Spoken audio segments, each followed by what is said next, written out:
Long seen as the perpetual number 2 to Apple's dominant iPod, Microsoft Zune has been a little bit of a laughingstock. Though with their new version, the ZuneHD, it looks to change things even just a little bit to compete a little bit better with the fruit-flavored company. Can they actually do it? Let's bring in some people who know what they're talking about. First off, Donald Bell from CNET. Donald, thanks for being with us. Hey, it's a pleasure. Also, we bring in Dan Fromer from the Business Insider. Dan, thanks for being with us as well. Thank you. So, Donald, you're one of the few people who's lucky enough to have had their hands on with the ZuneHD. You wrote up a really great article over on CNET kind of explaining your perspective. Most notably that I read in there was that the web browser on the thing is actually not bad. Can you kind of go through some of your basic insights into the actual device and what you think of it? Sure. I've been a Zune user for the past 2 years, ever since I started this job at CNET. So I've had some familiarity with the Zune for a long time. And this one really, the HD version, the ZuneHD, is probably the most excited I've been about the Zune product up until now. It's it kind of just nailed everything right for me. It's still going to be a tough one. No, yeah, for once. There's still a lot of things that they haven't announced and I wasn't shown. And we still don't really know how they might have improved the software, the PC client software for the device, which is a required piece of the whole system. But overall, the hardware was really nice. Capacitive OLED touchscreen display, really responsive. It felt really nice in the hand. It was a little bit skinnier than like an iPhone, but yeah, still had a really good feel to it. You could tell they spent a lot of time on it. That's good. I mean, I feel like a lot of the complaints with the previous device was it felt like a very Me Too. You know, despite there were some things like the social that they were hyping a lot. You know, the ability to share songs between players and all these different, you know, social features. They really didn't nail the core device, and so a lot of people kind of felt like, you know, it was a good device, but it wasn't, you know, the iPod killer that Microsoft wanted it to be.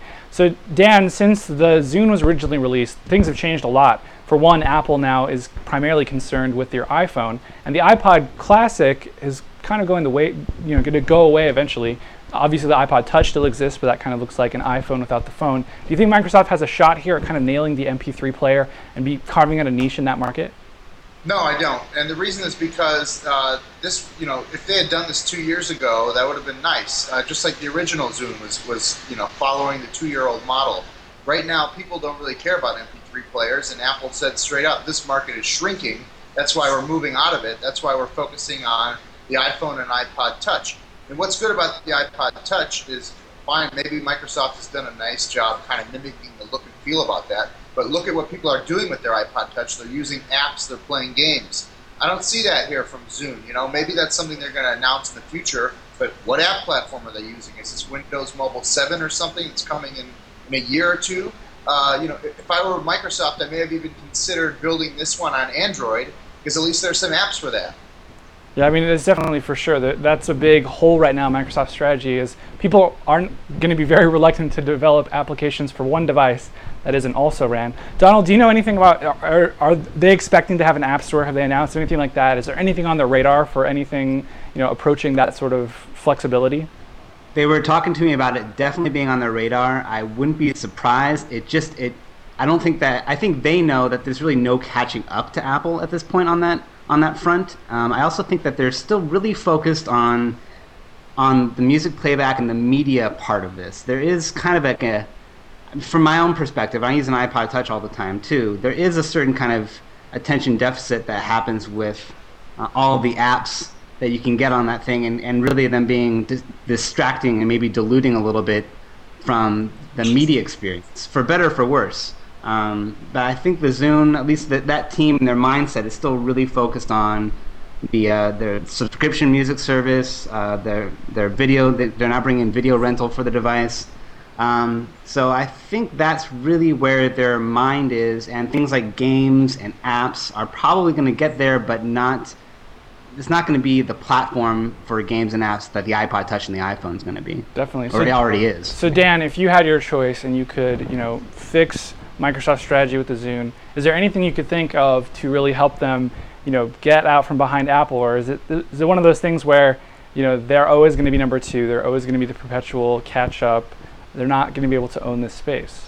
It's ridiculous to think that they're always going to be behind, because this, if there's any company that has the money and potentially the brains to get ahead of Apple, it's Microsoft.